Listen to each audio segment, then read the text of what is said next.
you don't really touch on any of. I mean, you talk about being the Bachelor and the expectations and the pressure that was on you in the beginning, but you didn't really like dive too much into it, which you said you didn't really want to do. It was like not typical of a Bachelor book, but in your epilogue, you kind of went into more detail on your season and your relationship with Rachael and kind of post-show, which is probably where a lot of people wanted those blanks to be filled in a little bit of how that reconnection happened.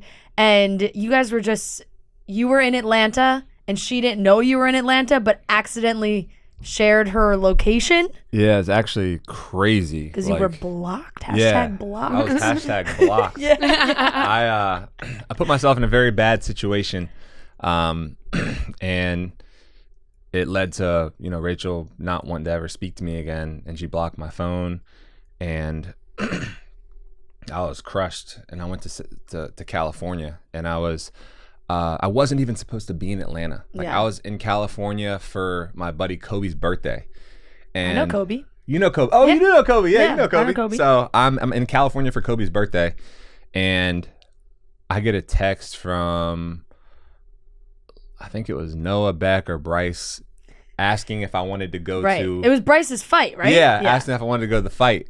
And it was when Jake Paul was fighting somebody in Atlanta. I forget. KSI? And it wasn't KSI. It was the UFC fighter.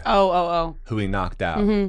Ben Astra. And You know what I'm talking about? Ben's definitely his first name. Yeah. Yep. Ben Askren. Yeah. Ben Thank Askren. you, Noah. Thank you. And I'm like, heck yeah, this is gonna be like, I'd love to go see that. So we it's like, this isn't the life I live. Like, I get on like a chartered plane with like, all of their crew. Oh, I remember seeing that video. Oh yeah, we were really weirded out. I remember. Like, why the fuck we were is like, Matt why on is this Matt James with plane these TikTokers? with all the TikTok kids going to Atlanta? And I like, think we what is we he said, doing? of course. Classic Matt. So funny. Like, I'm sitting across from Miss D'Amelio, and we had like the best conversation. She's actually really nice. Yeah. We stayed in communication, and her pop. So like Mr. and Mrs. D'Amelio, and then Dixie. All those people were on the plane. It was so funny and so random.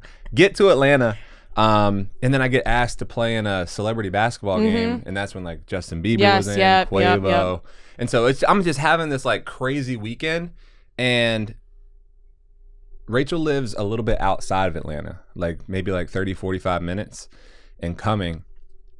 And I didn't realize my number was blocked at the time, but I'm staying downtown with like everybody who's going to the fight. And I wake up super early, like the morning before the fight. I'm like riding the Peloton, and Probably finished first. and I check my phone after, and I get a notification that Rachael's sharing her location with me. I'm like, what? Yeah. Like, why is Rachael sharing her location with me? Like, this is a sign. Like, she's trying to communicate with me without communicating with me. And I checked the location. She saw you on that plane.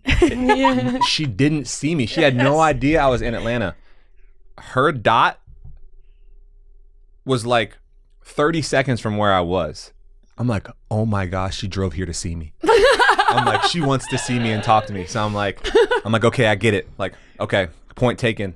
Like, I leave, I put my clothes on, and I'm walking towards this dot. And then I get to the dot, and there's no person. I'm just in the middle of downtown Atlanta, and there's a massive apartment building. So I FaceTime her.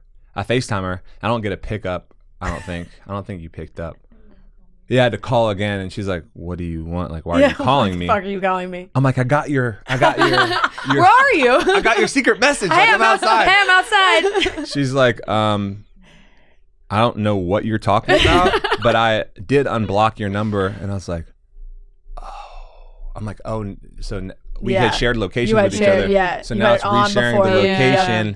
I'm like, oh, so you didn't send me that. So I'm like, well, like, I want to see you and apologize for everything. And she's like, we don't have anything to talk about. And I'm like, damn. I'm like, please, like, just give me like 5 minutes. And we ended up talking for like 6 hours in the parking garage. And I'm like crying. I'm just like apologizing and telling her I'm gonna do better. And yeah. Good. That's People good. who couldn't hear Rachel, she said he lived up to it. Yes. Nothing's worse than, hearing all the crying and the promises and then it's the same. So Yeah. Yeah. Well, it seems like you guys, from what I see, it just From seems like then you on, guys it have seems a like it's great been good. relationship. It's been incredible. You guys seem like you have a blast. I laugh at all of your TikToks together. It just seems like you guys have fun. Yeah, Sean Lowe gave me really good advice when when he was talking about being the Bachelor, and he's the only one who said this actually. He said that when you're done with the show, you're gonna have a bunch of cool opportunities, and make sure that whoever you end up with, you bring them with you, because you're gonna want to experience that with somebody, and if you don't, it's gonna create a divide in your relationship. And I love Sean. I haven't met him in person, but I respect him and who he is and how he's gone about living his life and his family. And that really stuck with me. And everything I do and everything Rachel do, we try to do together. And I think it's made our relationship and communication stronger, from Dancing with the Stars to freaking the ESPYs. Everything we do together. And I wouldn't have it any other way. I love that. Yeah. That's so sweet. it is good because Sean, I feel like, does have a lot of knowledge from being, not a lot of bachelors stay with who they pick. The bachelor, it's like he is the longest, and like Ari, he counts. Yeah. Yeah. But like Sean really and that was, years and years ago now. So it is that I feel like he's the perfect person to get some tips on. But I do want to ask about the basketball, because, you have played in a bunch of celebrity basketball games. You did get to play at the All-Star game. Oh my gosh. And how'd that go for you? The All-Star game was like, that was the worst basketball I've ever played in my entire life. I'm dying. I do remember we were watching, and I feel like it was maybe my brother or it might have even been my dad. Like, it was in our family group chat, and they were like, was it free throws you missed, or like? I didn't miss them. I was airballing. Yes. That's I'm at like the someone line. was like, Matt Oh just my gosh. airballed free throw. It was so embarrassing. 'cause, Quite opposite from the pictures with Justin Bieber. Right. I was balling that game. And yeah. I had played with a lot of those guys. Like, I was on Quavo's team for that game, or I played against Quavo in that game, and we were on the same team. And so he's like, yo, like, it's go time, like, turn up. I'm like, bet, I got you. I'm airballing free throws. I'm turning the ball over. And like his like friends who were like on the court, like, yo, Matt, like, what are you doing? Tap in. I'm like, I got you. Airballing. Like, it was so embarrassing. And then like there was a moment on the free throw line where I like accidentally touched Brittany's boob. Yep. You did. Like, it went from bad to worse.